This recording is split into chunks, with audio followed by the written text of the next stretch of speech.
Hey guys, and welcome back to the channel. So Mercedes has just unveiled the 2023 C43 AMG, and I think the biggest change over the previous generation here is that it's losing 2 cylinders and adds a tiny little electric motor inside the turbo. So the result is a boost of power to 402 horsepower and 369 pound-feet of torque from its turbocharged 2-liter inline-four. That's up from 385 horsepower in the previous V6 power C43.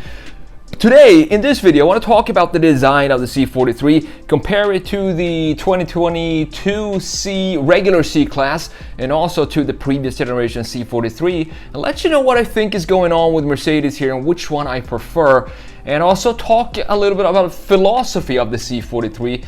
Is it really a necessary model or not? More on that later in the video. It's the same powertrain in the new C43 that we talked about in the SL43 AMG, which means it also has this little tiny electric motor to reduce turbo lag. Even though it's only a 4-cylinder, it's still pretty quick with 0 to 60 miles per hour in about 4.6 seconds and a top speed of 165 miles per hour if you go with a 19 or 20 inch wheel option, because if you go with the standard 18 inch wheels, you're only going to be limited to 155 miles per hour. I think that's a worthy upgrade to go with the 19 or 20, just to get a little higher top speed, because you're never going to do 165 miles per hour anyway on regular roads. But just knowing that you could do it, that means a lot. C43 2023 model year will go on sale later this year, and the price, we don't really know that yet, but you can expect it to land or start around $60,000. So let's have a look at the design here. Let's go back to 2021, a good year for Mercedes when it comes to design, and also a good year when it comes to this specific car, the C43. I really like this generation of the C-Class. I think it has this grace that we're moving away from in Mercedes right now. It doesn't look aggressive, it looks graceful and elegant and still potent. It still has this confident face that I think a lot of German cars are missing today. BMW as well, they're moving away from that kind of confidence that they had in the 2000s and the 2010s. And now BMW, I mean, compared to BMW, this the new one, it's still a very beautiful car. And even though even if we weren't to compare it to the newer BMWs, it still would be a nice looking car. But I have to say that I still prefer this one, and the reason for it is because we have this beautiful front end with the grille now smiling upwards, so it's not a frowning grille. As you can see, it has the width, the widest part is at the top, and then as you go down, it gets narrower towards these lower corners right here. So very nice, traditional, I would say, Mercedes front fascia. And then you have the side of the headlights now being in line with these grills, with the side of the grille as well, and then continuing out here and creating a solid looking headlight that has some mass to it, and it has some identity and big beautiful eyes with this single LED. Since it is a C-Class, we only have a single LED, and as you know, if it's an E-Class, they're gonna add another one right here, and if it's a C-Class, we go another step, an additional step, and 3 LEDs. That's how you can tell this generation apart from the different classes. Going back to the previous generation C-Class, there is also another big thing about this front end, is that we have this grille going this way right now. I talked about this before, and then we have the bottom parts going in the opposite direction, the angles of the outline of the graphics, as you can see, creating this nice clash with this angle, kind of creating something like this, pointing inwards, and it looks pretty good. It has some dynamic in it, and there is not a lot of angles going the same way, creating a one-directional graphic face in the front end. We have a lot of dynamics going on right here. So if we look at the new one, this is the C43, then I want to look at the regular 2022 C-Class and see if we can actually see some differences between the C-Class and the C43, because it's really hard to tell them apart. But looking at this and comparing it to the top one right there, we can see that here we have the smiling face. It's a beautiful, graceful, happy, maybe not happy, but content and confident face. And here it just becomes like every other car. It just becomes more angry and frowning. Now this is upside down, which I know I talked about this before, but the same goes for the C43 as well. I think there should be a class limit to where it becomes a frowny Mercedes and a joyful Mercedes. The smaller ones, they could be a little more joyful. I think they released a model called the T class that has still, it's a brand new Mercedes, but it still has the joyful grille with the smiley front fascia. So I guess we could have that on the smaller Mercedeses, and then as they go bigger, they become a little more grownier, like the for example, maybe the E-Class. There we can start becoming a little more frowny faced. I think I said growny, I meant frown, obviously. So C-Class is still small enough to be this joyful, graceful little car, but here it looks a little angrier than it did before, but that's fine. It's still a beautiful car, don't get me wrong. I think this is a nice looking design, specifically in side view, which is going to be the next view. But now we have this issue that I talked about, I think, in when the new C-Class came out. There we have both these angles pointing downwards, creating a solid base graphically. So all of these angles are pointing down, as you can see right here, creating this pyramid-like design instead of having it be pointing up here and then creating this base, solid base with the previous generation C-Class.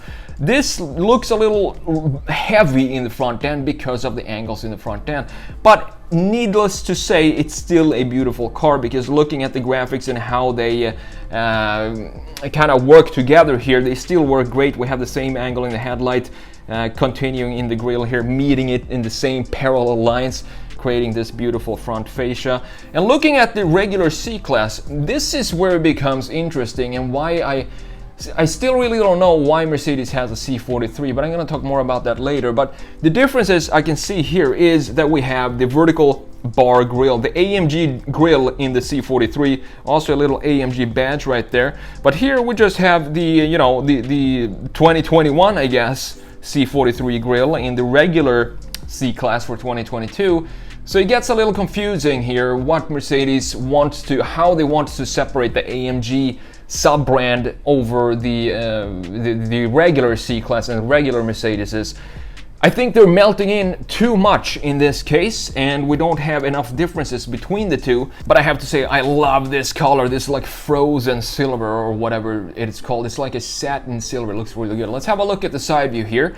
And the previous generation, here we have a big change in the shoulder line. You can see that how this just flows down into this area where it just fades away, and then we have this shoulder sticking out from the corner of the taillight, and then this then starts from the corner of the headlight. So they don't connect anywhere, but I really like this line. It kind of creates a movement forward, like it has some sort of sheet that kind of flows like this and then just fades away as it flows through the air. It's an interesting design. I think it's more interesting than we have in the new generation, where we have a sharp shoulder line, which looks a little bit more grown up than I'm used to for a C-Class.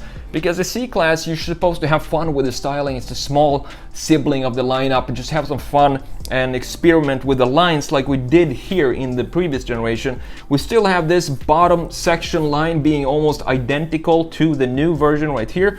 And then we have this outlet here as well on the C43 2021, and that comes back right here in the 2023 model, as you can see.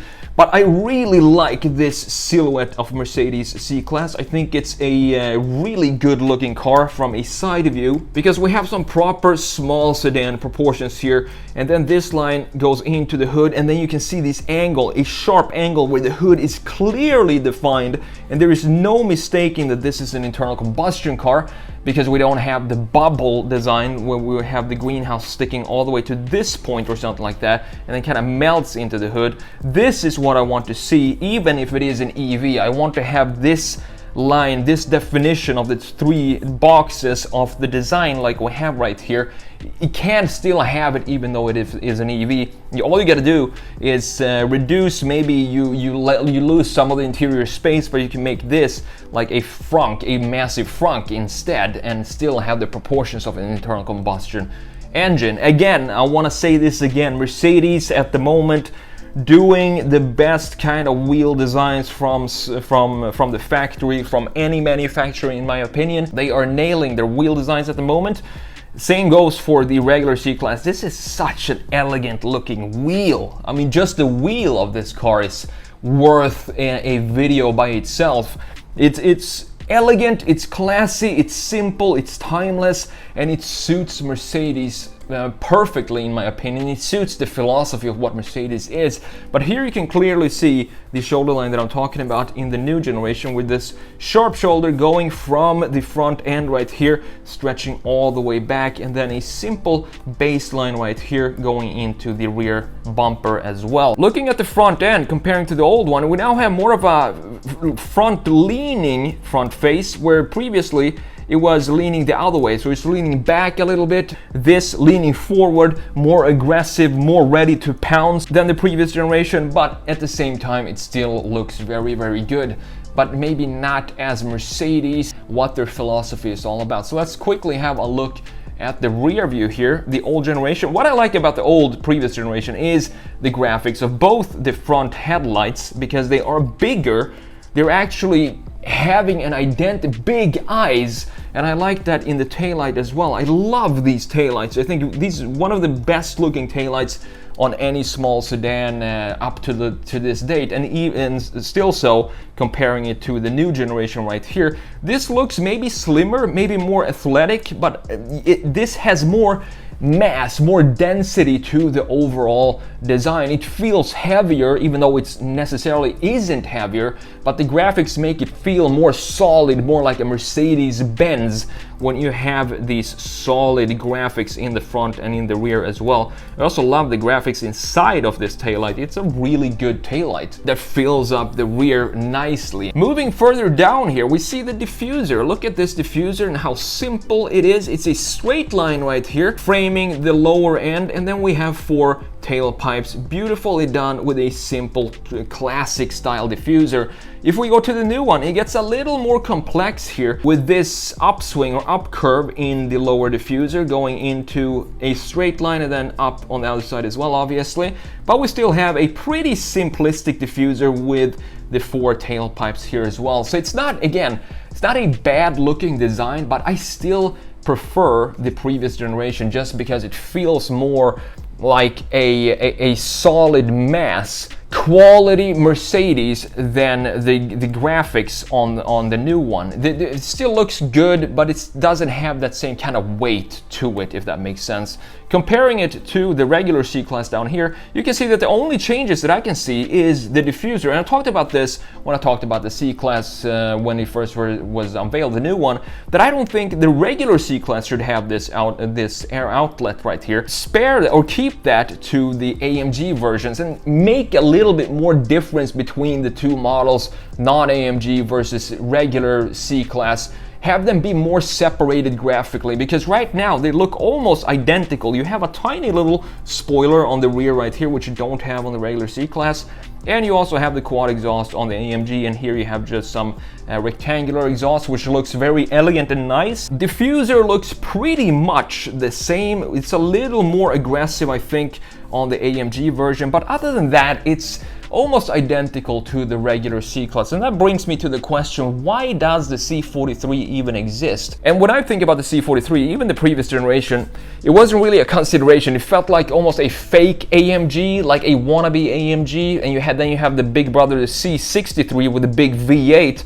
that also had a lot of different changes in the body itself. It had a wider stand, wider fenders, it was wider in general, and it just looks more planted, beefier tires, completely different diffuser in the rear end. And then you have the C43 that kind of slides in between those two. To me, that kind of dilutes what AMG is as a brand, as a sub-brand, and it kind of makes it makes AMGs less special by having a model like this. Same goes for the SL43. I'm not sure if I'm a fan of Mercedes only doing AMG SLs from now on. They should still have a proper SL500 because that's a name that's been around forever, and I think for people who just want a nice convertible Mercedes cruiser, the SL500 would be perfect. Don't throw in an SL43 there, AMG, and slap the AMG badge on. make that into the SL500, and then you have the beefier SL73, I think it's called, in the 63, to be the proper powerhouses of what an AMG is supposed to be. And that's about it. That's my opinion of the new C43 AMG. Thanks for watching, and see you in the next video. Take care.